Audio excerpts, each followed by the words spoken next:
So lots has been going on uh, for a while. One could argue since the formation of samsara, too much has been happening. But definitely, lots has been happening for us and here in the United States. Um, and it's it's a pattern, right? The violence, the hate, all of that comes from this expression um, of delusion, which is of course the opposite of clarity, where we actually don't know um, what's happening and we get lost in a lot of reactivity. And of course, often reactivity does lead to harm, because in reactivity, there's really no space for wisdom, there's no space for care or compassion. And these are, of course,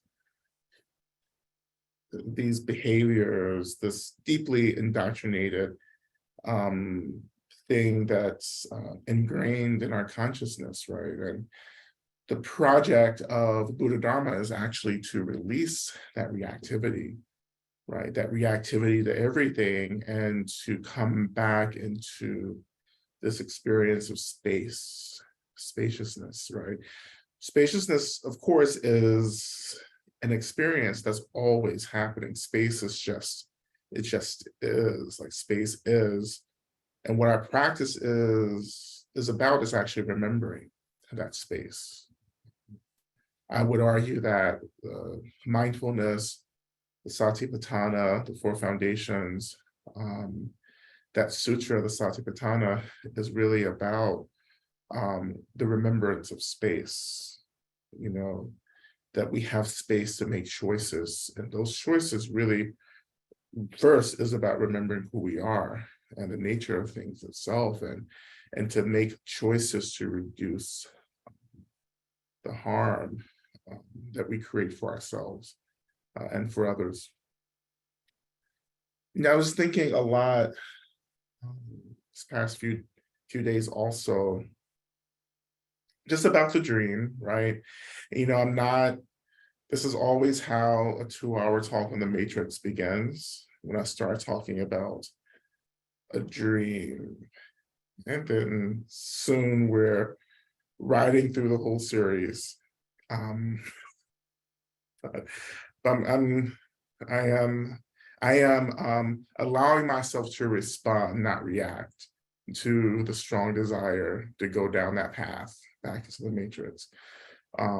But this idea of the dream, samsara, or what I call in New Saints, the carceral state, this is, in a really strange way, is really not happening, right? And I know this is like, for some of you, this is like basic elementary, but for a lot of people, this is really hard. This is a nuanced experience that is really difficult to really, kind of lean into, that this is a dream, that this is real, but it's not real, you know. And we can say, well, if it's not real, then why do things matter? Because it actually matters, because this is us playing out certain tendencies, even if it is a dream, even if we're like, just think about going to sleep and dreaming, you go to sleep, you dream, you're still rehearsing certain things, you're still like engaged in certain kinds of activities that actually imprint the mind stream, the consciousness, right? And the consciousness, right, has these, from all the many lives that we've lived and moved through, the mind stream has all of these, I would say, indentations, right? And these indentations actually are expressions of karma. So it's like these indentations make it really difficult for the consciousness to be kind of smooth and fluid, because you have these lumps and these dents in it, right? And the more we engage with these lumps and dents, the deeper we make them, the more ingrained they become. and they become really, really deep in the consciousness, right? And so every time our consciousness kind of incarnates into this dream reality, we're still bringing, these karmic debts, in with us. And so that's what we're really struggling with, are these indentations in our consciousness. And we're trying to like smooth them out. It's like we're trying to take the consciousness to an auto body, shop, and we're trying to like really like get these dents unplugged and smoothed out. And that's what we call practice, that not always kind of relating, and getting tripped up around these indentations in the consciousness. So we are all people beings, conscious beings, sentient beings, who are all trying to kind of undent ourselves karmically and through practice.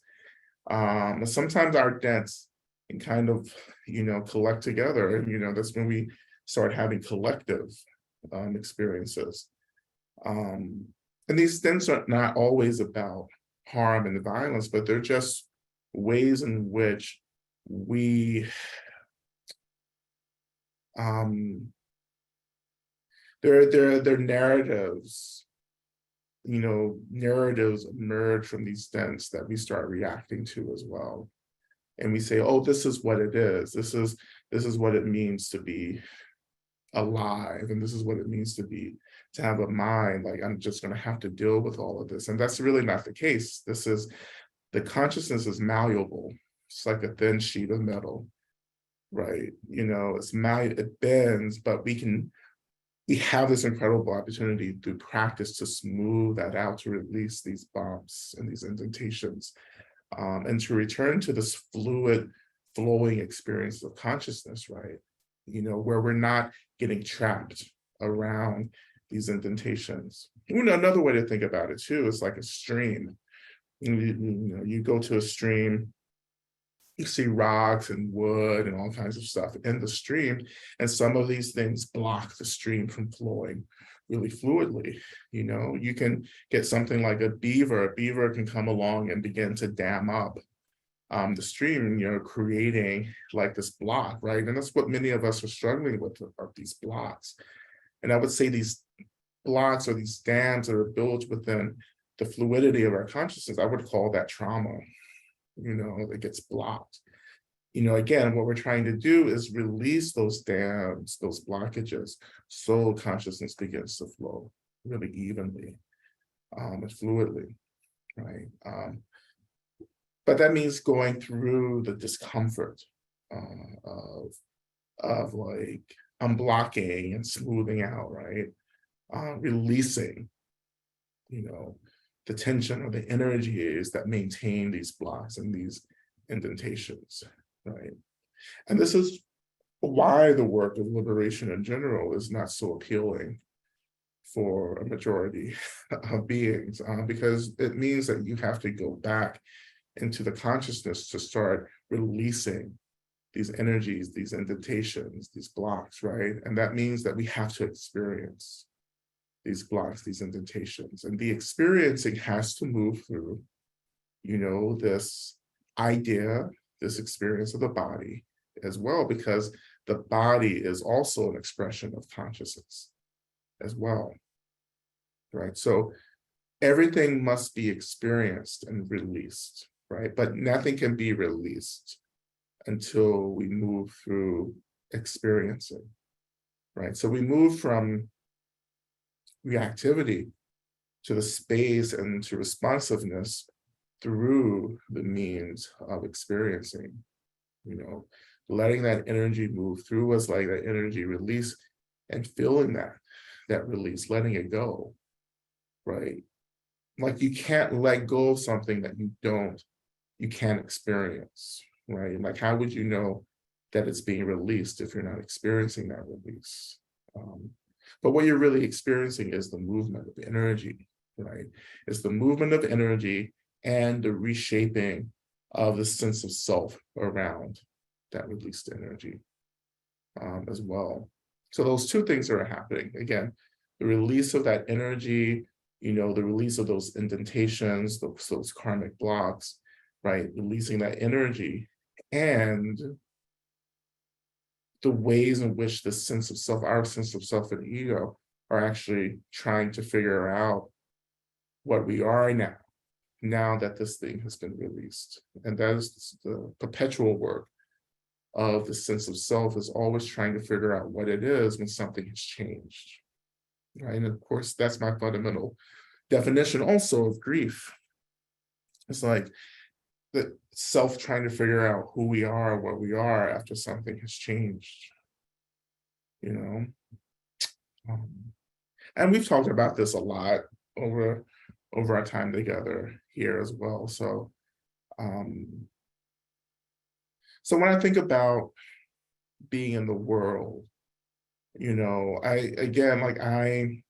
I see people doing their best to make these indentations, these karmic blocks workable, but not always knowing how or what to do, how to do it or what to do, right? Or what to do and how to do it, right? And that creates, I think, as the Temptation saying, a ball of confusion, if I may. And which is a wonderful song to reference. I want y'all to listen to that, Ball of Confusion by the Temptations. So these are some of the things that we can just sit with and contemplate in our practice, right? I think this is so helpful for me. It has been helpful for me because it's really helped me to move past a lot of confusion, into this kind of knowingness, that like I can be in the world and I can see all the stuff happening, right? And I can experience, harm and violence, and I can see this happening with others. And I can understand it, to a great extent. And I seek to understand it because I am seeking to experience freedom from the ways in which I am relating to my own karmic blocks and indentations as well. If we don't, this is a hard one here, so brace yourself. Like if you don't see yourself reflected at least a little in the people around you, then that's a kind of disassociation that's never going to get you free. Like if it's just me and others, like this is me and this is them, right? It's hard for us to really understand and see our capacity to do the same things that other people are doing. And we lose a really incredible, powerful tool for our practice, that mirroring, the way that people are mirroring ourselves back to us. That we all do have the capacity to do anything, and if you look into Buddhist philosophy, it would argue that we have in fact done everything, that we do indeed, as sentient conscious beings, have the capacity to do whatever it is that we are trying to distance ourselves from. And so much of the practice here is actually beginning to create a kind of openness to hold space for these karmic dents, indentations, blockages that actually can give rise to these experiences, these actions, thoughts, speech, that do create the kinds of harm that we're trying to distance ourselves from. That's a really higher level practice, but that practice is really about going into, as Pema Children said, going into the places that scare us, right? And then learning how to show up in those places and just hold space for all of this energy, these karmic patternings, these indentations, these blockages, right? The ways in which reactivity creates the experience of harm, you know, that the thing itself is not the issue, but is our relationship to the thing.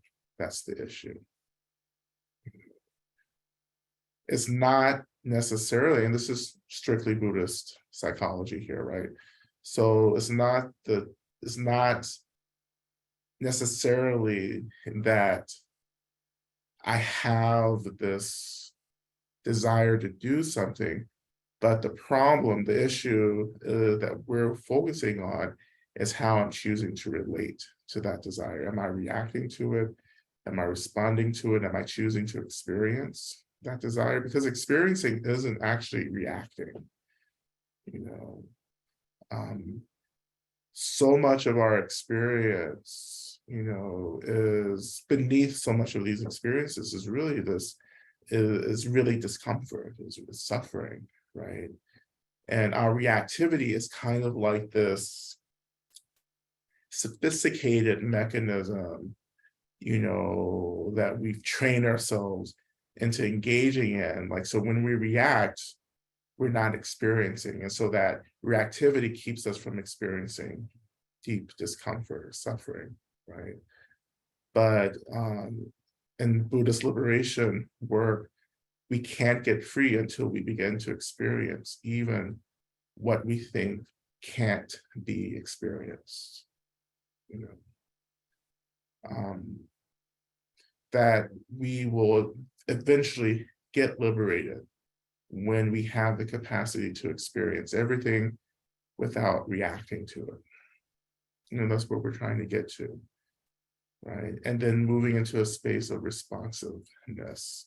And that space of responsiveness is where the work of the Bodhisattva or the Buddha saint emerges. When one has tremendous capacity to respond to the suffering of the world, to suffering of the people, and not necessarily create more harm, but to respond hoping to alleviate harm, that makes you a bodhisattva. And that's what we're trying to get to. Even the bodhisattva will not be 100% violence free, right? We will always, because of interdependence or interrelatedness, we will always hurt beings. You know, we are always stepping on insects that we didn't even know existed, you know, can't even see. And even just that will make us, you know, necessarily, it will keep us from getting to this idea of being 100% nonviolent, because we will always have the capacity to create violence for some being. So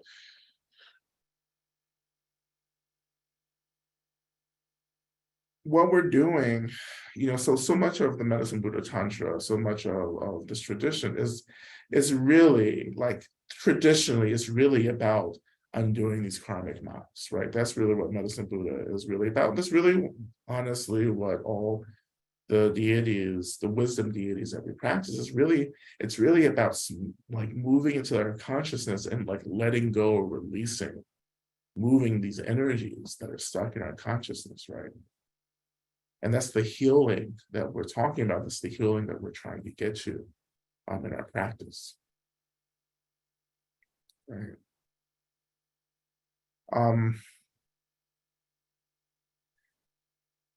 And something that I've noticed, and I notice it over and over again, is when things happen for us, you know, in our communities, when tragedies and things happen, and notice how we just revert back into our trauma, you know, and the trauma actually becomes like a pillow, you know, like I would say like it's not a safety net, but I would say it's like a safety net because it's something that feels like it catches us when we go off the ledge. Like we can fall back into our trauma, and that trauma is overreactivity, hypersensitivity.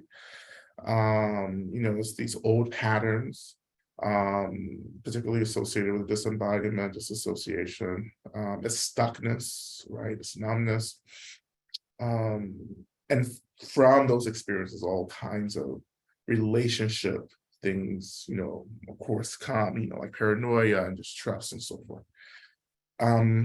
But again, when things happen, we go back to it. And what I began to understand about my practice years ago was that like I don't want to fall back into these same old trauma trappings when things happen. I want to fall back into space when I'm confronted with the intensity of tragedy and crisis. Like space is actually what's trying to hold us, to take care of us, right? Space is where we're actually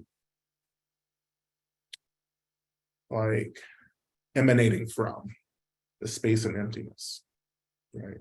Space and emptiness ride together, right? That's where I want to fall back to. I want to fall back into the space, not into the trauma, right? Because if we get stuck back in the trauma, we start reacting, and then that's when we start having these experiences of being overwhelmed. And I've seen a lot of that too, just like looking over, what people post on social media, a lot of overwhelm, a lot of shutdown, a lot of, disembodiment, numbness, right? So my practice has essentially been about trying to actually develop a relationship to space rather to trauma. And some of us are confused because we have confused our trauma and mingled trauma with experiences of freedom. So we actually don't know what freedom is. So when people talk about freedom, they're actually talking about trauma. To go beyond trauma, right, is to go back into, this work of experiencing, right, of releasing. And that itself will be a painful experience. Like I've never known trauma release work or even somatic work, right, to be like fun times for anyone. It's been pretty grueling for me, right? I don't like to talk about my practice so much because it's really all just centered around suffering, like moving through suffering. Like when people ask me what a practice feels like sometimes, like common practice, I'm like, oh, it just hurt like hell. And then another person will go, well, it's great. Like I had a really great time, That doesn't negate my practice, right? But when I practice, I don't practice to feel good. So that's not my intention at the beginning of practice to feel good. I practice to get free. And to get free, you have to move through the suffering. And I am personally very much interested in moving through suffering to get free. Right. Just getting happy, I don't want to like go off on anything right now. I know it seems like I am, but I haven't gone off on anything. I haven't mentioned the Matrix or Beyonce, so I'm still hovering outside of being in control of this. But and once I say this, we're going to get into our practice. But I think so. I see so many people trying to help, and I think it's amazing and it's lovely, it's wonderful, But like I don't want to be specific, but you're going to read this as a specificity that you're going to link back to very specific things. So you take this as you will, but oh boy. I just think that happiness isn't the appropriate response to what's happening right now. Like, I don't think a program on cultivating happiness is what we need. That's very radical, I get that. I know some of you are ready to shut down and go somewhere else. But happiness is limiting. Like happiness is about finding comfort in samsara, and that's not what we're doing. If you're sitting with me and practicing with me, that's not what I'm doing for you, right? Like my intention is never for you to be happy and comfortable, right? I want you to be free. And whatever happens in our work to get free, wonderful. If you get happy, wonderful. I'm not saying that I'm unhappy. I'm just saying that that's not the goal. But I do enjoy this experience of happiness and joy in space. Absolutely wonderful. But that's not what I'm practicing for. So when I say going for freedom, like when you go for ultimate complete freedom, all this stuff is going to happen anyway. The happiness and the joy and the gratitude and the spaciousness, all that's going to happen, right? But you have to shoot towards the end. Like you have to look to the horizon and say, that's where I'm going, right? Instead of just looking down the block and saying, if I can just get down the block, I'll be okay. No, we're going all the way, you know. Freedom and liberation are the same, the exact same thing. So I use those interchangeably, freedom and liberation, like freedom from reactivity, freedom from the binary, freedom from dualism, right? The experience of oneness, emptiness, space, energy. It's our most direct, simplest, evolved divine self. It's God, right? To transcend comfort and discomfort. Like ultimate liberation, ultimate freedom, there's no such thing as comfort and discomfort. It's just free, right? If you're always trying to get comfortable, you're always going to be running away from discomfort, right? So let's transcend both of these. Like, let's get back to a place where we're not running away from anything. We just are. We just are. But to get to that experience of ultimate being, ultimate liberation, we have to do the groundwork, right? We have to do the meticulous, I call it the grunt work, but like it's the meticulous, grueling work of cultivating awareness, compassion, and love, learning to experience, learning to connect to space, learning to respond, right? Learning to move energy, learning to let go of trauma, move through trauma. That's the kind of grueling work, but this is work that is everlasting, right? This is the work, and I know this is hard. This is like really hard to say that this is a long game that we're playing, not a short game. This isn't a sprint. Like this is a very long marathon, and you must prepare accordingly. And we prepare, well, I mentioned all the ways we can prepare accordingly, but like one way that I have had to prepare myself is to say, yeah, like what I'm doing now in my practice, I may not even see the fruition of in this life. I know some of us really struggle with certain practices like love, patience, and all of that. And we may think, oh my God, I'm not getting anywhere, but you are. You may not feel it, you may not experience it, but you will, because that has a deep impact in our consciousness, right? And that fruition will happen down the road, maybe in lives down the road. Like I would say that like so much of what I experience is practice that I've done countless lifetimes ago, right? That like this moment of space that I experienced, it's just something that I was struggling with many, many lifetimes ago. And now it's ripening in this moment. And that's the kind of thinking that we bring into our practice. It's not just about this life. It's about what's coming. It's about our transition into the bardo and the spirit realm. It's about our reincarnations into different forms of life down the road, right? And hopefully we get incarnated into sentient, you know, beings, conscious beings that have the capacity to continue to think about freedom and to work towards ultimate freedom. Absolutely, that's the goal, right?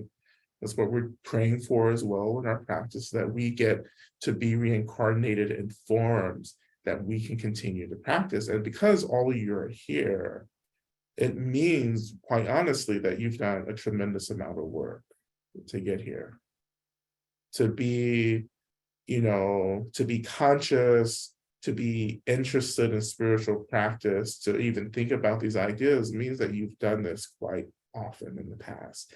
And this is a momentum that we're building, towards ultimate liberation. Some of you may already be free, right? And this is why I really like the show Severance, as well, because, Severance is, for me, this allegory, I think, around what awakened beings do to help. That awakened beings choose to enter into the dream, right? Knowing that they won't be conscious in the dream, but they will have an affinity that helps them return back to awakening. As you see in the show, right? That you can forget, but you don't forget who you don't forget this deep, authentic expression of who you are. You may forget details, but you don't forget the feeling of what it means and feels like to be free. And that's what leads us back, right? And that's the work of great beings who are able to do that. That's the great compassion of awakened beings, to enter back into a dream that they don't have to enter into in order to free others from the dream, like the Matrix, but quite honestly, like, I would choose to be someone who went into the Matrix, because it seemed to be a lot more interesting than living in a hole in the ground, even though it was like, seemed like a lot of fun, you have like Jada Pinkett Smith and Brother Cornel West hanging around. Like, yeah, of course, who wouldn't want to be in a place like that? I have been in a place like that with Cornel West, but that the Matrix seems anyway, and then I like to do that tonight. See, discipline. Yeah, but on a smaller scale, many of us do choose to enter into situations that are really rough because we know that we can help. And that's really, what the Bodhisattva does here. That kind of work also helps to smooth out that compassion, that bodhicitta, which is this wish for beings to be free. Like, that begins to smooth through and release a lot of karma for us, because it begins to decenter the sense of self, right? And once we decenter self, we have access to much more of this reality of spaciousness, because the sense of self isn't like right in front of us, taking up all the space and room. All right, okay, so great, awesome, fantastic. So let's move into our practice. Though the practice may have nothing to do with what I just said, but that's fine. You make your own connections here. So again, I want to start with light. I want to start with light, but I want to go back into our subtle energy work, which I found to be very generative last week. So I'll start by just lighting a candle to signify the beginning of practice. Oops. Right, so beginning to light our candle for our practice. And again, this light, this flame, really begins to represent the energy of our consciousness, the energy that pervades everything, our minds, our consciousness, our bodies, the phenomenal world. It is more than just light. We always translate this kind of energy, um, some Bogakai energy is what we would say in the tradition, this kind of energy of awareness, of clarity, of wisdom, as light, as physical light, but it's not necessarily physical light like this. It's a felt experience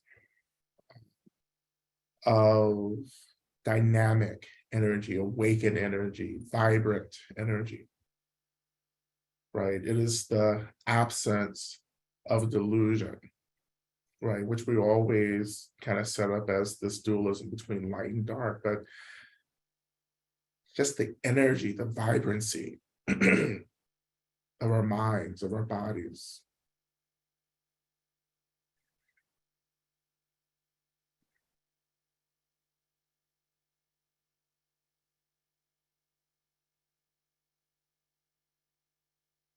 And allowing yourself to attune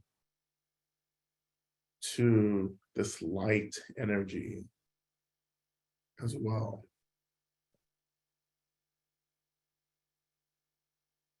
So for me, so in my practice, what that means is that when I imagine this light filling up my body and my mind, this kind of gentle, radiant glow, but also, again, a very vibrant, I feel the vibrancy, the aliveness, the fluidity of this energy as well.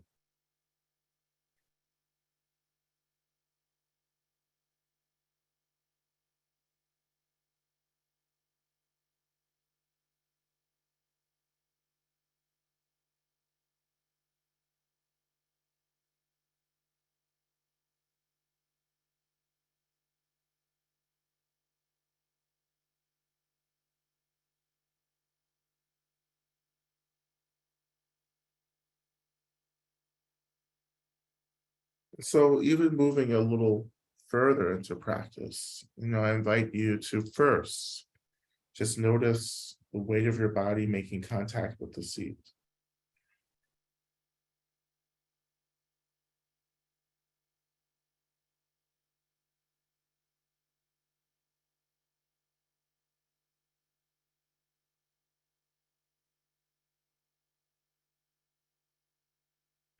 And so noticing how the seat lifts to hold you. It's like the seat is like rising to hold you and allowing the body to surrender into the seat.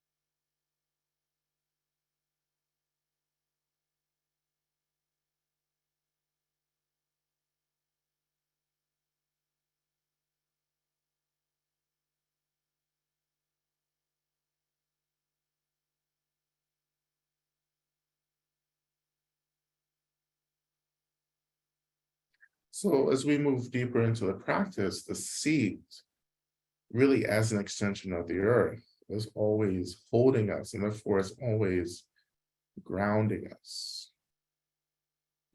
And sometimes I think when some of us move deeper into these kinds of practices, we kind of freak out a little bit, right? Because it feels very disassociating, right? And so this is why the seat and earth practices that we often do are really important to create a sense of grounding. you know. And for those of you who are active, travelers or do active journeys, like these consciousness realm journeys in your mind, like it's important to ground with the earth first because the earth can actually kind of like grab you and pull you back into your body, into this timeline. if you've made the connection beforehand.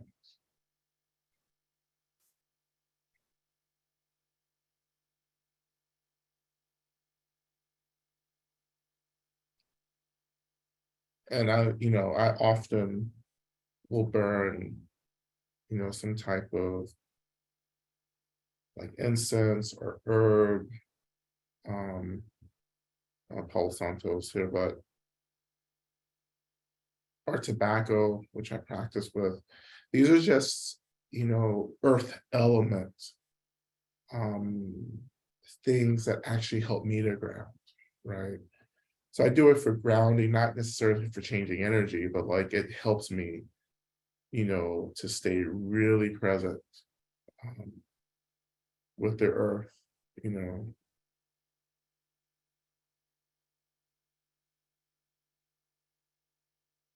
So feeling that grounding, returning back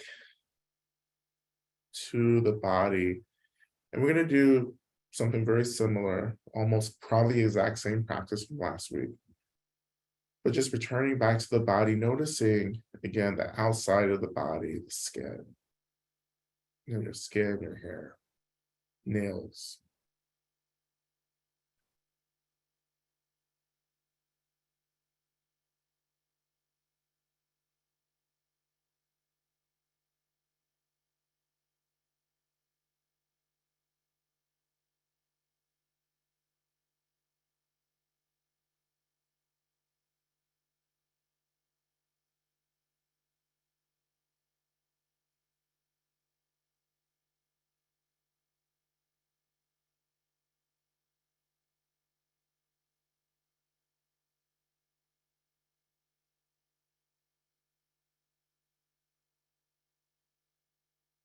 So this is the physical body.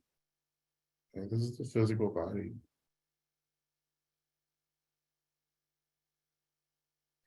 We would say the form body. This is the form that we think we're rising in this realm, in this reality.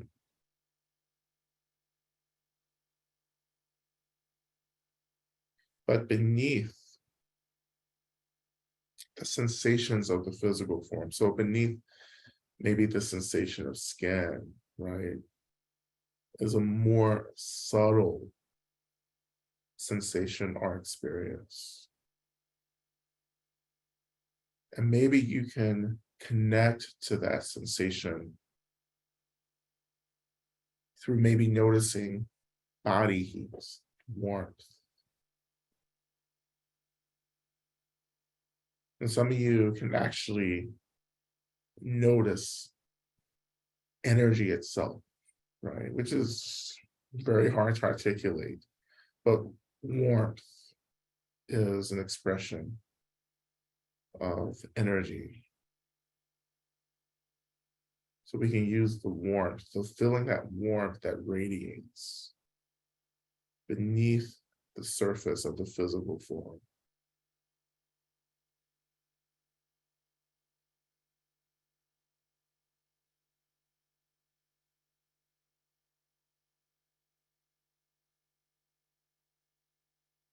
And so connecting to that sensation is actually beginning to connect to our energy bodies.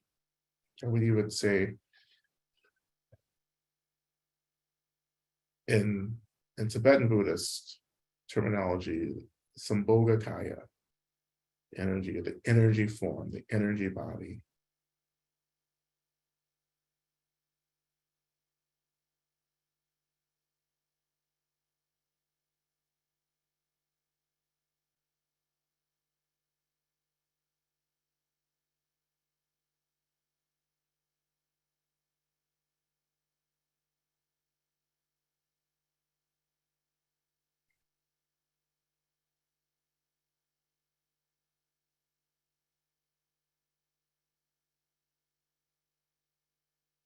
So just a few more moments.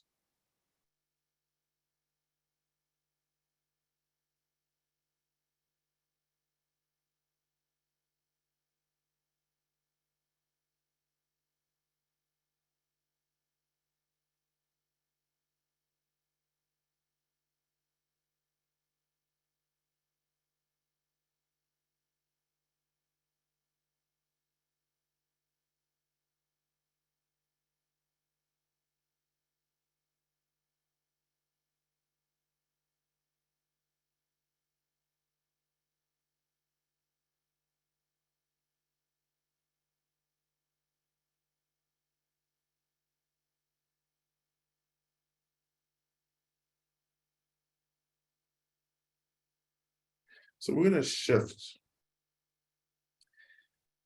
a little outside of the subtle energy body. And I want you to call into the space your benefactors of the homecoming circle, right? And you can move through the homecoming circle practice, or for those of you who are new, just beginning to imagine that you're being surrounded by all the beings who love you, who care for you, all the beings who want you to be free. And you don't have to know who these beings are. These beings are teachers and guides and um, deities and so forth.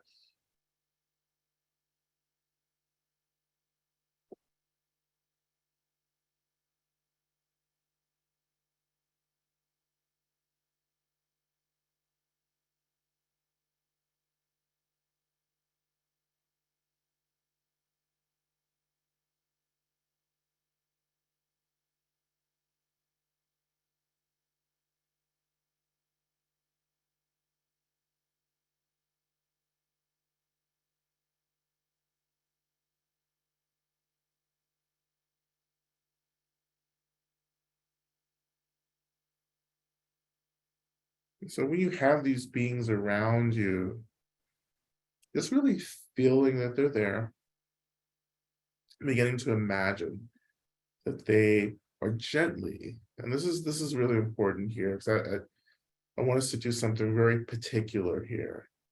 So they begin to radiate this energy of care, this deep care for you into the circle around you.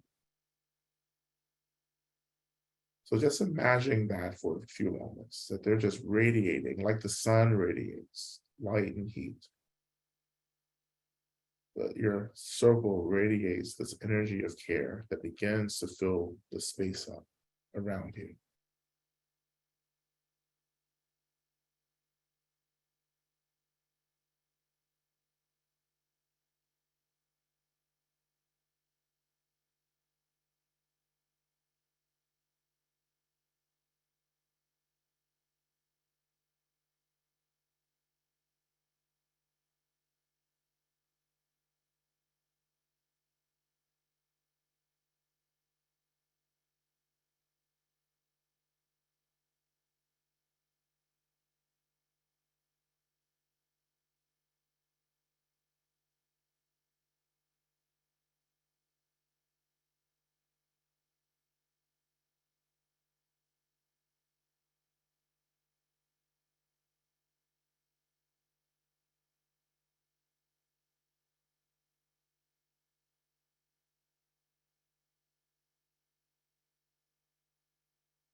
And so now I want you to imagine that that energy that's being radiated from your circle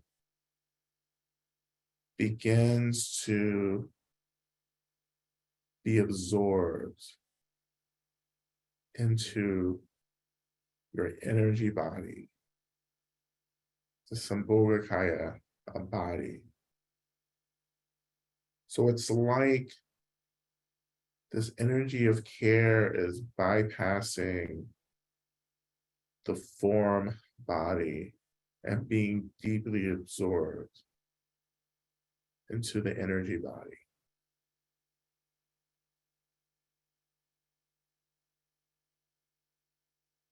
So sometimes what we may experience is the form body, the physical body becoming illusionary,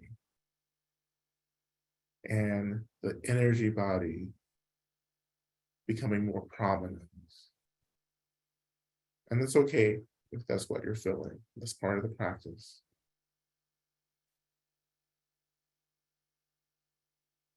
But the energy body is absorbing the energy of care. And it's a very gentle absorption.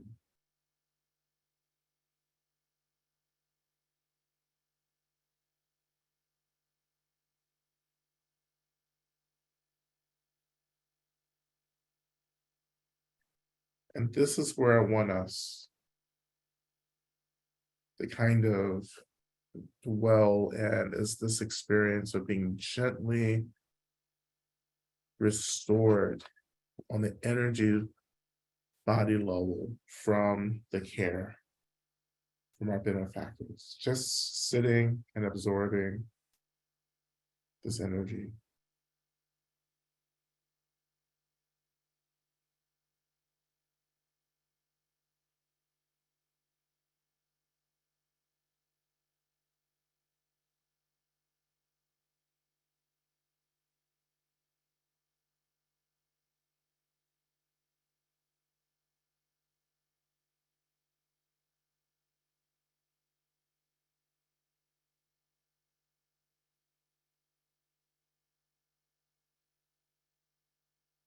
We're going to transition now to our mantra practice as well.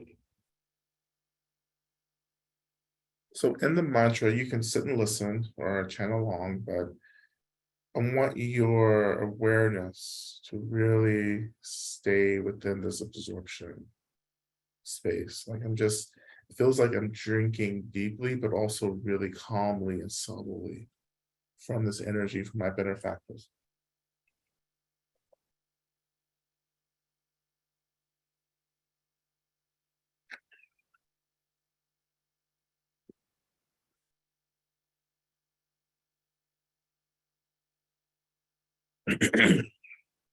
So Teata, Bekenze, Maha Bekenze, Rasa Sumangate Soha. Like this, I pray for the end of pain and suffering and the root of pain and suffering. And I release the energy of this prayer out to the worlds so that all may be liberated.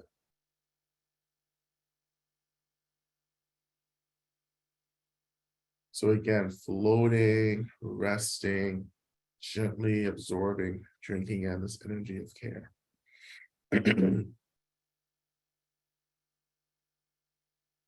Om Deyadam Beganze, Beganze, Ma Beganze, Rasa Sumangati Sova. Deyadam Beganze, Beganze, Ma Beganze, Rasa Sumangati Sova. Deyadam Beganze, Beganze, Ma Beganze, Rasa Sumangati Sova. Deyadam Beganze, Beganze, Ma Beganze, Rasa Sumangati Sova. Deyadam Beganze, Beganze, Ma Beganze, Rasa Sumangati Sova. Deyadam Beganze, Beganze, Ma Beganze, Rasa Sumangati Sova. Deyadam Beganze, Beganze, Ma Beganze, Rasa Sumangati Sova. Deyadam Beganze, Beganze, Ma Beganze, Rasa Sumangati Sova. Deyadam Beganze, Beganze, Ma Beganze, Rasa Sumangati Sova. Deyadam Beganze, Beganze, Ma Beganze, Rasa Sumangati Sova. Deyadam Beganze, Beganze, Ma Beganze, Rasa Sumangati Sova. Deyadam Beganze, Beganze, Ma Beganze, Rasa Sumangati Sova. Deyadam Beganze, Beganze, Ma Beganze, Rasa Sumangati Sova. Deyadam Beganze, Beganze, Ma Beganze, Rasa Sumangati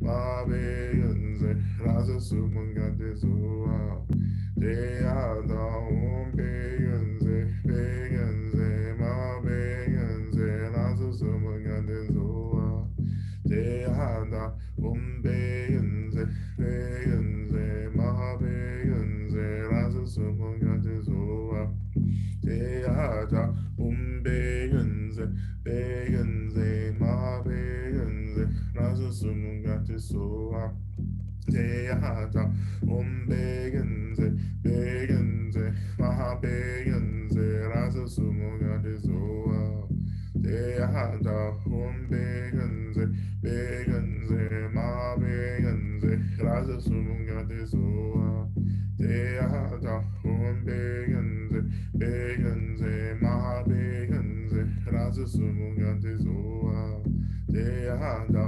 umbeyenze beyenze mabeyenze razasumangatizoa deyada umbeyenze beyenze mabeyenze razasumangatizoa deyada umbeyenze beyenze mabeyenze razasumangatizoa deyada umbeyenze beyenze mabeyenze razasumangatizoa deyada umbeyenze beyenze mabeyenze razasumangatizoa deyada umbeyenze beyenze mabeyenze razasumangatizoa deyada umbeyenze beyenze mabeyenze razasumangatizoa deyada umbeyenze beyenze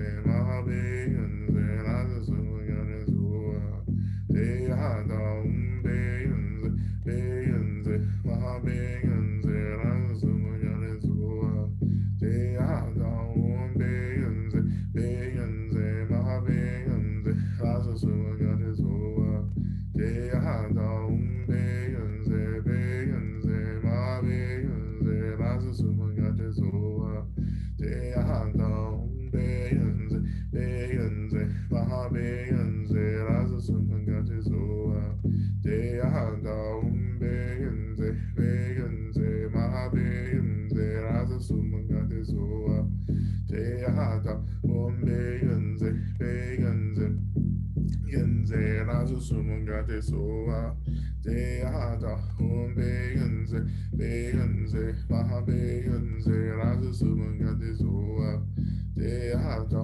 umbeyenze beyenze mabeyenze razasumangatizoa deyada umbeyenze beyenze mabeyenze razasumangatizoa deyada umbeyenze beyenze mabeyenze razasumangatizoa deyada umbeyenze beyenze mabeyenze razasumangatizoa deyada umbeyenze beyenze mabeyenze razasumangatizoa deyada umbeyenze beyenze mabeyenze razasumangatizoa deyada umbeyenze beyenze mabeyenze razasumangatizoa deyada umbeyenze beyenze mabeyenze razasumangatizoa deyada umbeyenze beyenze mabeyenze razasumangatizoa deyada umbeyenze beyenze mabeyenze razasumangatizoa deyada umbeyenze beyenze mabeyenze razasumangatizoa deyada umbeyenze beyenze mabeyenze razasumangatizoa deyada umbeyenze beyenze mabeyenze razasumangatizoa deyada umbeyenze beyenze mabeyenze razasumangatizoa.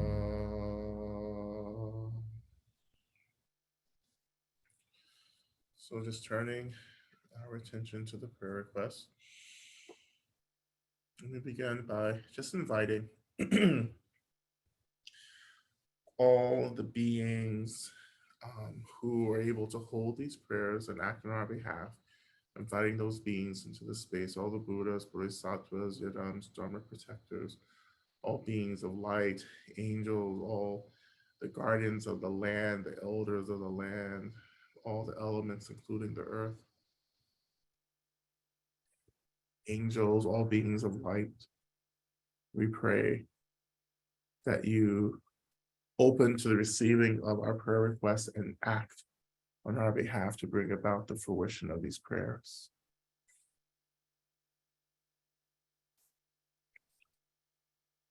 We offer prayers for myself who got laid off unexpectedly, and for myself that my lung function improves.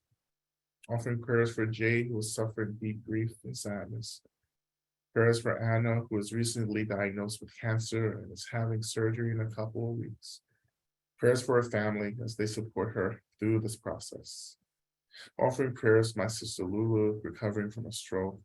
May she heal quickly and fully and have strength and peace. Offering prayers for me as I heal from an injury. Prayers for Sal. Offering prayers for me as I gear up to quit my job. May I hold the tensions that arise and be open to all that is meant to unfold. May I be present to my freedom and rootedness. Offering prayer for me so that I may be free from karmic patterns and for the freedom of Hector, Jamal, Kanda, Ivana, Giga, and Nirvana. Offering prayers for Anita, currently in the ICU on the ventilator. Prayers that her family has everything they need at this time. Prayers for me to release old patterns and addictive tendencies that have recently resurfaced. Offering prayers for the upcoming resolution of P's legal case. May all involved find some kind of peace and not be further harmed by the judicial system.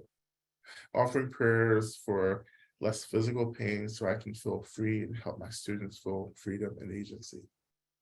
Offering prayers for my father, Ruben, who is moving through sudden symptoms of vertigo, and my mother, Municia, who is taking care of him and experiencing lots of physical pain and discomfort.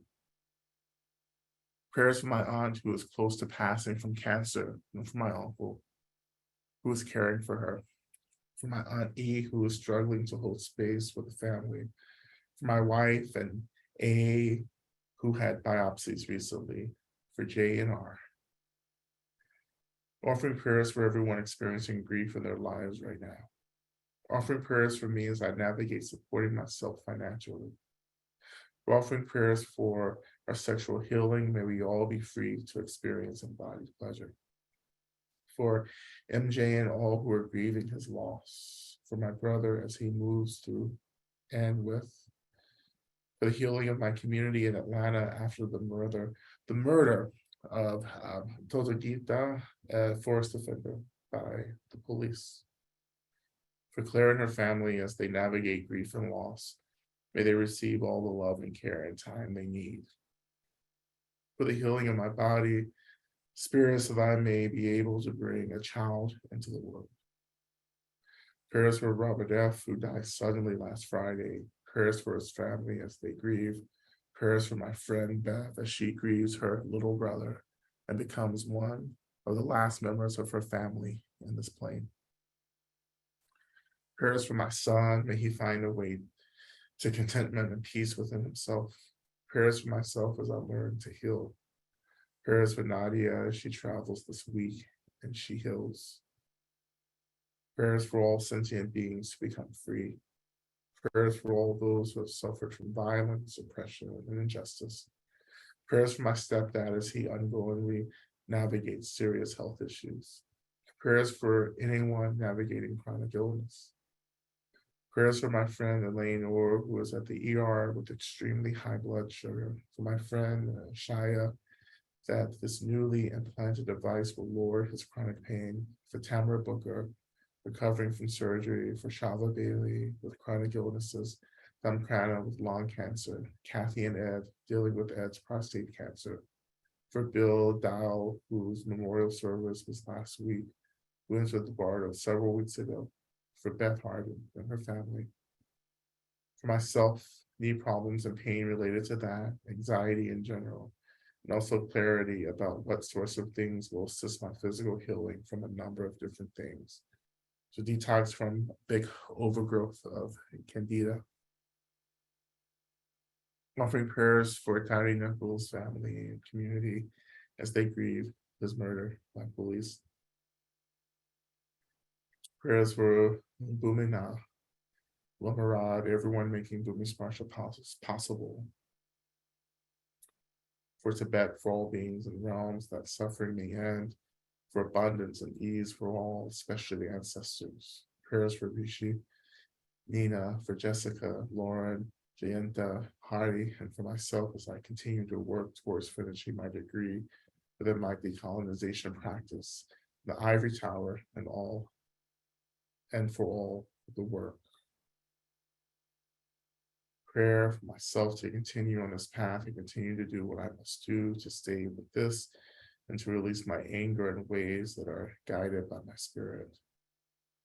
Prayers that the queer phobic and transphobic bills in the legislature of mine and other states do not pass, that all trans and queer people have the support and care they need, and that the people responsible for these bills and their supporters be free and have what they need. Prayer for Patrick and his family as he faces the consequences of cancer. And I continue to pray for my sister as she begins to near her delivery date for the peaceful transition, healthy transition of her first child into this world. I continue to pray for the abolition of all systems of violence, that all beings may one day have access to the resources that they need to be well, safe, and happy. And may we all be released from the entanglements and the bondage of carceral logics, that we may lean towards and into the freedom of space rather than getting bound by trauma. That we all be free as quickly as possible. And releasing the energy of these prayers to those we've invited to hear these prayers, we imagine that they begin to work on our behalf to bring about the fruition of all of our prayers and hopes and aspirations. As we enter into the last portion of our practice, we will continue with the visualization, but also adding one more component, that as we continue to absorb this energy of care into our energy bodies, that we also begin to imagine that our energy bodies begin to release really the trauma in our energy bodies, just everything, the sorrow, the grief, the pain, the suffering, despair, releasing that energetically from really the bottoms of our bodies, maybe from our feet, from our sitting bones, maybe releasing that energy down into the earth, where the earth will absorb and neutralize that energy on our behalves, right? So absorbing this energy from our benefactors, releasing essentially the suffering that we're experiencing into the earth for the earth to neutralize, right? So we continue.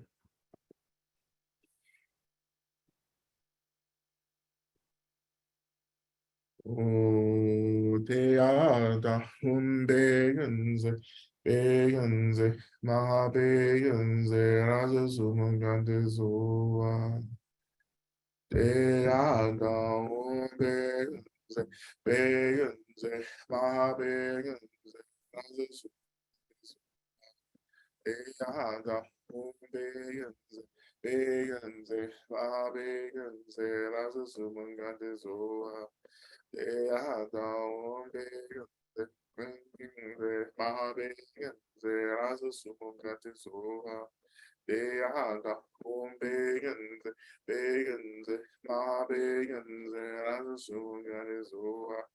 Hata umbeyenze beyenze mabeyenze lazumagarizua hata umbeyenze beyenze mabeyenze lazumagarizua hata umbeyenze beyenze mabeyenze lazumagarizua hata umbeyenze beyenze mabeyenze lazumagarizua hata umbeyenze beyenze mabeyenze lazumagarizua hata umbeyenze beyenze mabeyenze lazumagarizua hata umbeyenze beyenze mabeyenze lazumagarizua hata umbeyenze beyenze mabeyenze lazumagarizua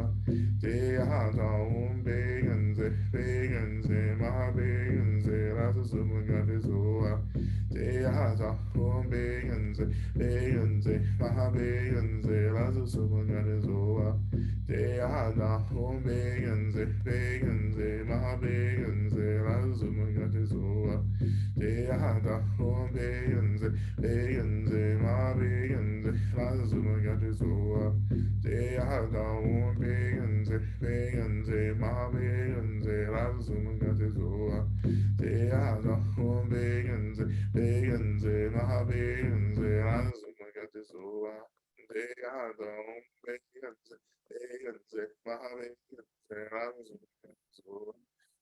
hata umbeyenze beyenze mabeyenze lazumagarizua hata umbeyenze beyenze mabeyenze lazumagarizua hata umbeyenze beyenze mabeyenze lazumagarizua hata umbeyenze beyenze mabeyenze lazumagarizua hata umbeyenze beyenze mabeyenze lazumagarizua hata umbeyenze beyenze mabeyenze lazumagarizua hata umbeyenze beyenze mabeyenze lazumagarizua hata umbeyenze beyenze mabeyenze lazumagarizua hata umbeyenze beyenze mabeyenze lazumagarizua hata umbeyenze beyenze mabeyenze lazumagarizua hata umbeyenze beyenze mabeyenze lazumagarizua hata umbeyenze beyenze mabeyenze lazumagarizua hata umbeyenze beyenze mabeyenze lazumagarizua hata umbeyenze beyenze mabeyenze lazumagarizua hata umbeyenze beyenze mabeyenze lazumagarizua hata umbeyenze beyenze mabeyenze lazumagarizua hata umbeyenze beyenze mabeyenze lazumagarizua hata umbeyenze beyenze mabeyenze lazumagarizua hata umbeyenze beyenze mabeyenze lazumagarizua hata umbeyenze beyenze mabeyenze lazumagarizua hata umbeyenze razumagarizua hata umbeyenze beyenze mabeyenze lazumagarizua hata umbeyenze beyenze mabeyenze lazumagarizua hata umbeyenze beyenze mabeyenze lazumagarizua hata umbeyenze beyenze mabeyenze lazumagarizua hata umbeyenze beyenze mabeyenze lazumagarizua hata umbeyenze beyenze mabeyenze lazumagarizua hata umbeyenze beyenze mabeyenze lazumagarizua hata umbeyenze beyenze mabeyenze lazumagarizua hata umbeyenze beyenze mabeyenze lazumagarizua hata umbeyenze beyenze mabeyenze lazumagarizua hata umbeyenze beyenze mabeyenze lazumagarizua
So just bringing your attention back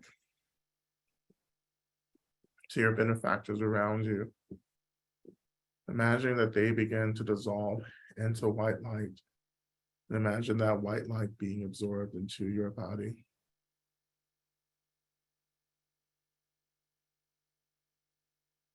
And just sitting in that energy body.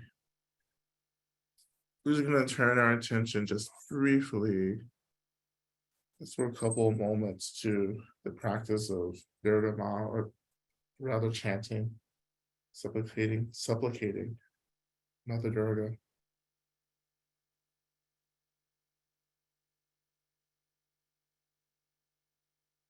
Mantra Dum Durgaye Namaha. And just letting this supplication, this chanting to Mother Durga, really allowing her to move through and just kind of settle everything that feels like is kind of popping and arising. Okay. And imagine too, if you want, just all the expressions of the mother begin to fill the space, from Kali to Tara to Mother Mary to Mary Magdalene, you know, to Khadijah, to any of the sacred expressions of the mother that you feel close to.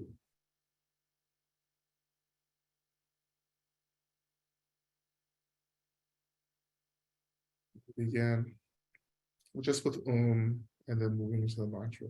Okay.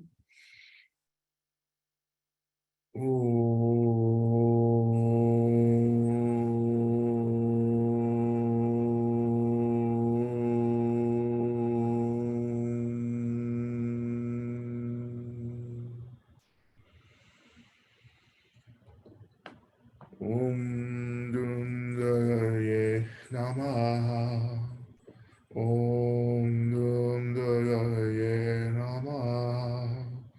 Dum Daye Namaha. Dum Daye Namaha. Dum Daye Namaha.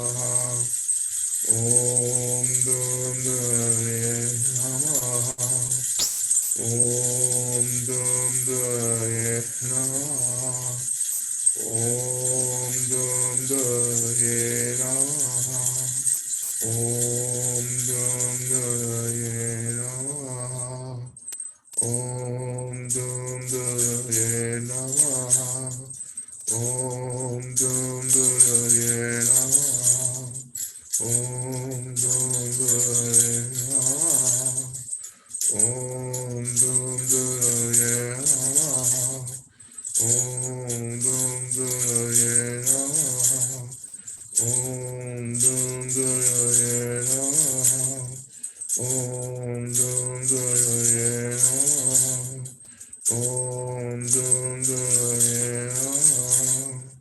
Om Dum Duraye Namaha. Om Dum Duraye Namaha. Om Dum Duraye Namaha. Om Dum Duraye Namaha. Om Dum Duraye Namaha. Om Dum Duraye Namaha. Om Dum Duraye Namaha. Om Dum Duraye Namaha. Om Dum Duraye Namaha. Om Dum Duraye Namaha. Om Dum Duraye Namaha. Om Dum Duraye Namaha. Om Dum Duraye Namaha.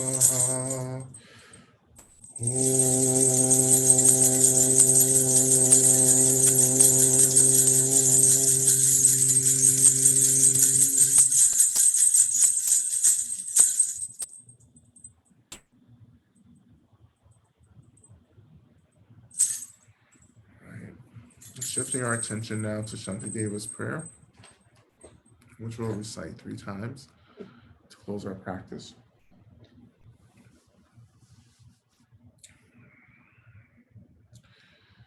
May I be a protector to those without protection, a leader for those who journey, and a boat, a bridge, a passage for those desiring the further shore. May the pain of every living creature be completely cleared away. May I be the doctor and the medicine, and may I be the nurse for all sick beings in the world until everyone is healed. Just like space and the great elements such as earth, may I always support the life of all the boundless creatures. And until they pass away from pain, may I also be the source of life for all the realms of varied beings that reach into the ends of space. May I be a protector to those without protection, a leader for those who journey, and a boat, a bridge, a passage for those desiring the further shore. May the pain of every living creature be completely cleared away. May I be the doctor and the medicine, and may I be the nurse for all sick beings in the world until everyone is healed. Just like space and the great elements such as earth, may I always support the life of all the boundless creatures. And until they pass away from pain, may I also be the source of life for all the realms of varied beings that reach into the ends of space. And lastly, may I be a protector to those without protection, a leader for those who journey, and a boat, a bridge, a passage for those desiring the further shore. May the pain of every living creature be completely cleared away. May I be the doctor and the medicine, and may I be the nurse for all sick beings in the world until everyone is healed. Just like space and the great elements such as earth, I always support the life of all the boundless creatures. And until they pass away from pain, I also be the source of life for all the realms of varied beings that reach to the ends of space.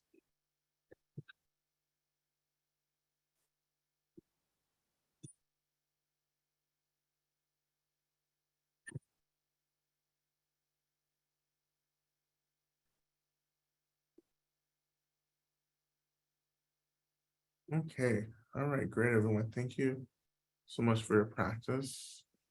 If there's a question that we need, please let me please offer that in just these last few minutes.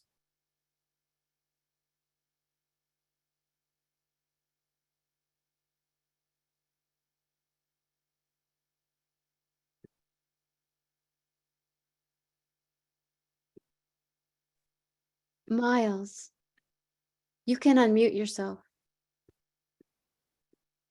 Hey, can you hear me? Yeah. Yes. Hey, Miles, how you doing? Hey, Lama Rod, I'm good. Good. It's good to see you.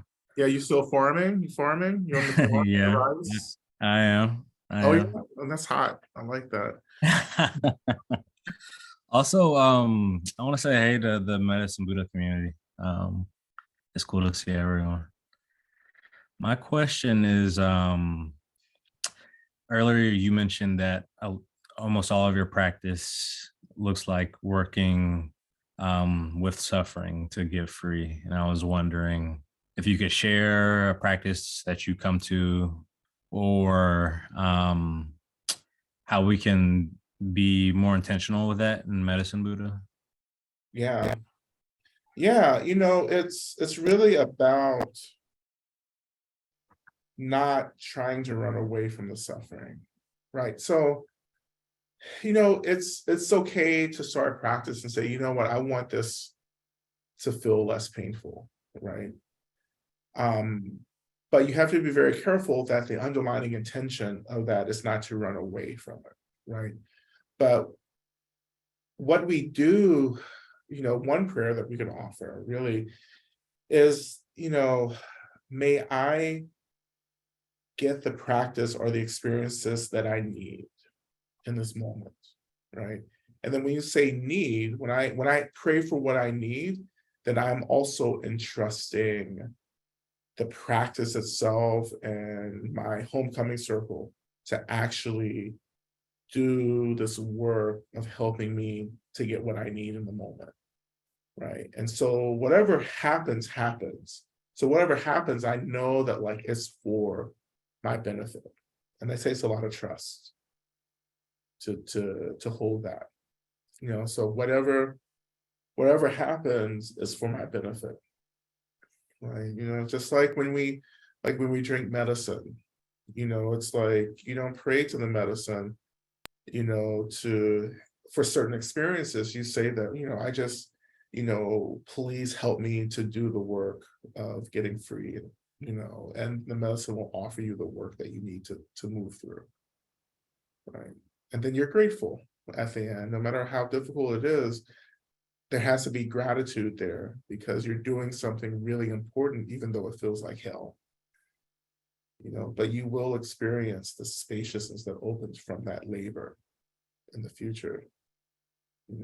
So I'm very grateful for everything that I've done in the past. Like anytime I'm in like a lot of suffering, moving through a practice, I say, you know what, this is important because this is laying the groundwork and the seeds and planting the seeds for something else to happen down the road.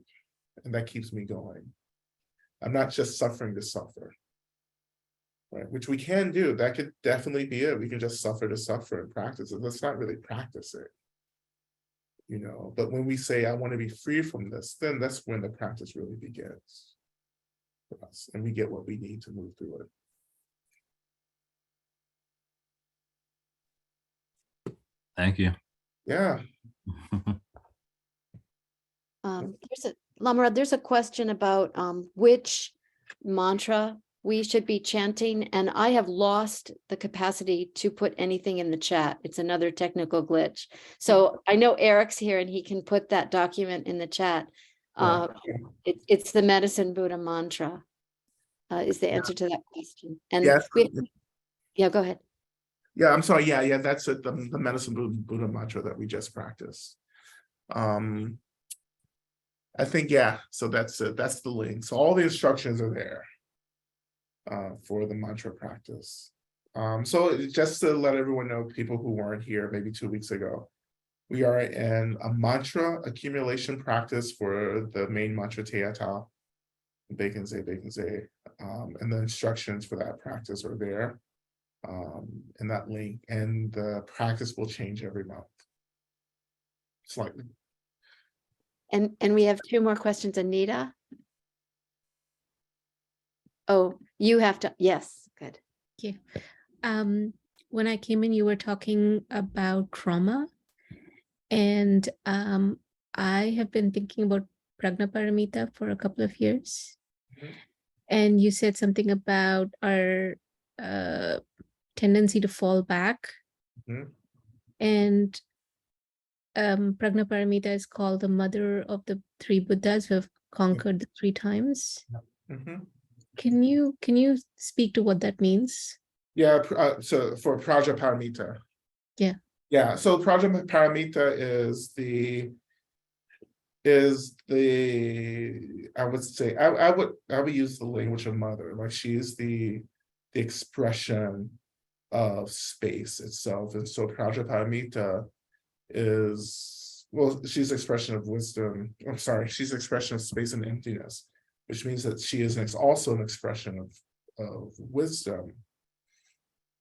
But she is also, Prajaparamita is the mother of all the Buddhas, because without emptiness of space, there would be no existence or anything. So Prajaparamita is the mother of all of us. And so so the mother, the cosmic universal mother is Prajaparamita as well.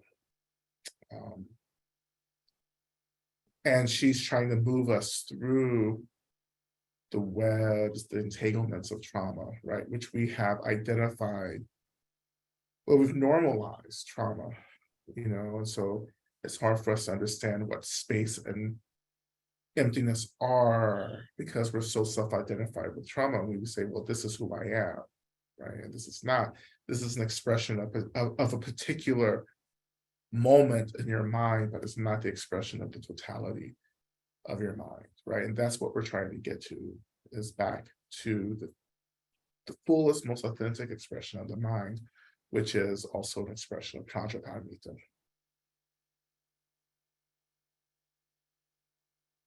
Right. We have one more question.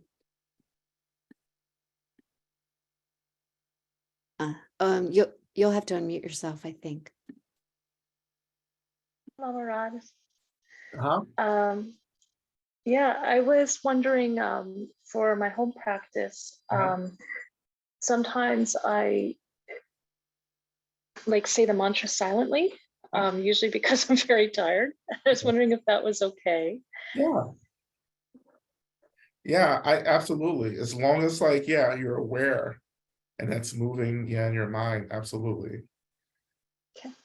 And the second question I had similarly is, usually when I do it alone, I just kind of breathe a little bit and ground myself and then do the mantra. I don't do the whole visualization, everything. And I was wondering if that's okay, or if I should change that. No, it's fine. It's just, I just want you working with the mantra, so whatever feels, this is the reality of practicing in the world, because we're not, and most of us, I would assume, maybe all of us are not monastics, so we're not just, also there's a misunderstanding that all monastics do is sit around and chant all day. That's not been my experience. It was my experience in 3-year retreat, but that was our job. That's what we were there to do, was to just, chant and meditate. But, a lot of them, anyway, I'm not going to get into all of this. Just to say that, going back and just saying that, there are real obstacles that we're moving through as we try to incorporate these practices into our lives, like being tired. We're busy, and so I just want us to get to the mantra in any way that's, in any way. Perfect. Yeah. Thank you very much. One more, Remy and Jasper. Hello. Hey. Yeah, I just have a question. I'm fairly new to this practice, and I guess basically what happens sometimes is when I'm beginning to feel the energy body arising, it can progress into a rather intense feeling of pressure, and then acceleration. And some days it's not so much, other days it's so intense it feels like I might just fly off the face of the planet. And usually my tendency is to ground when that happens. But I'm curious, if it's perhaps something I should be just allowing to progress, or what?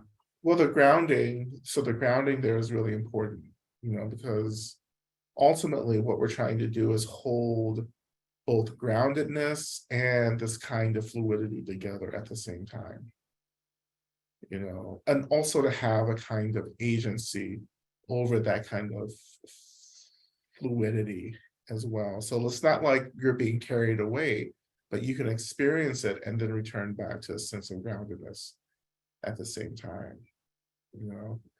But when you're just, moving through the day, you feel that kind of expansion happening. Yeah, you do really want to get back to grounding practices, grounding practices meaning using an anchor. So you want to find an anchor, just anchor your awareness. Like it's like holding on to something as you may feel as if you're being swept away.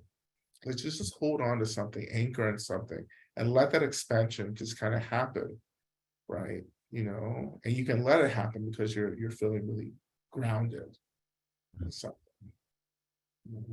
Sometimes using the breath is helpful, like when we feel like the pressure is really resistance. Like there's aversion to the ways in which we feel our consciousness expanding. And that aversion comes from fear, right? So it's like, what's happening, right? And not to say that like these grounding practices and anything that I offer isn't necessarily going to fix everything, because the reality is that the deeper we engage in these practices, the more we will experience this groundlessness in life, right? And so what we're being called to do is figure out how to be in the world and also be attentive and tending to this experience of higher levels of consciousness at the same time.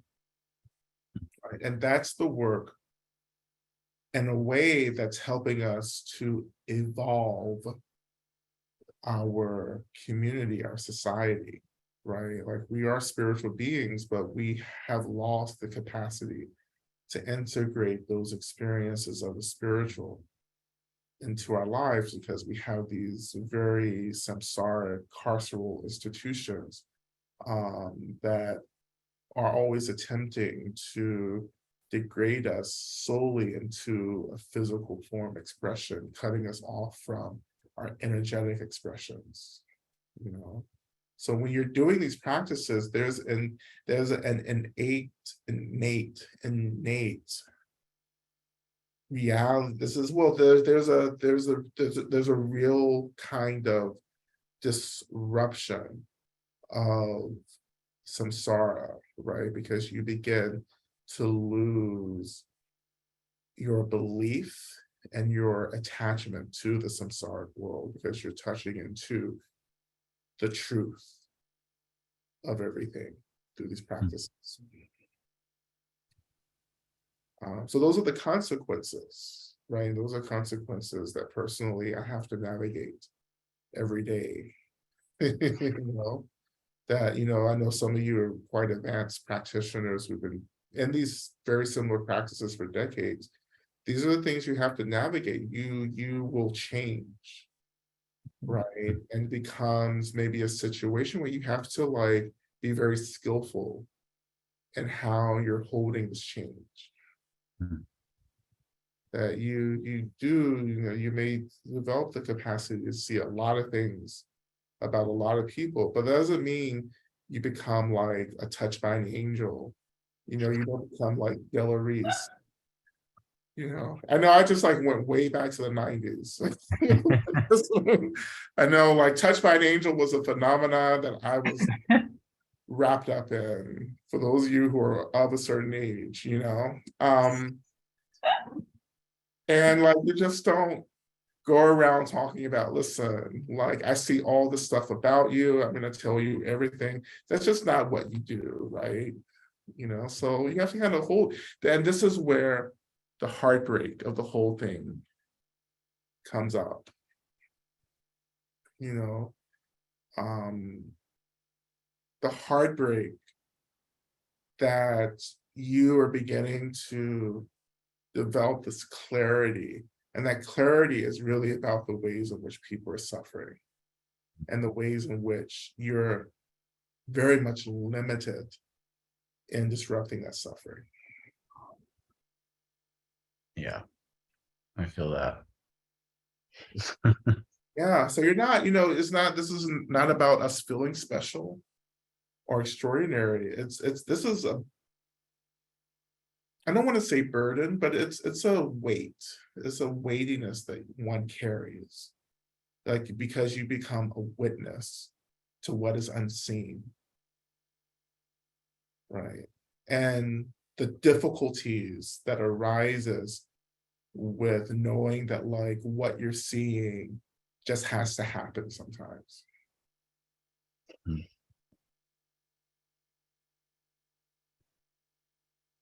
And this is why having, allotted space every day to practice, figuring out retreat time every year is really important. So you can just have the space where you can just kind of go off, you can just like, just like let it loose, because you have to, this is Tantra is the path of extremism, which, of course doesn't sound great, but extremism meaning that like you have to hit these extremes to understand where you belong, and you have to go into these places. You have to go, far, far out into the wilderness sometimes of your mind, sometimes, to really understand your capacity and who you are. And then you're able to come back into the middle where you're able to hold and balance all these experiences together.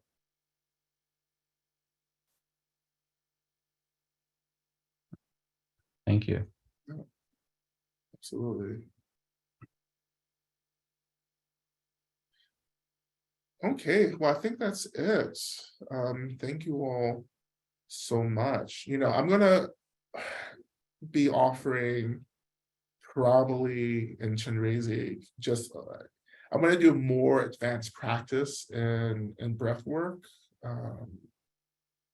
Because for me, breath work has been a really powerful doorway into these higher levels of consciousness, right? And I think that some of you are ready to start exploring that a little more. So we're gonna create spaces, and that's not a space for everyone, because it's a lot of energy in pranayama that we're opening, so it takes a little bit of work and groundedness, but I want to do that, sooner than later as well. Okay, so thank you. Yeah, Chenrezig, all that stuff is coming up next month in 2 days, 1 day.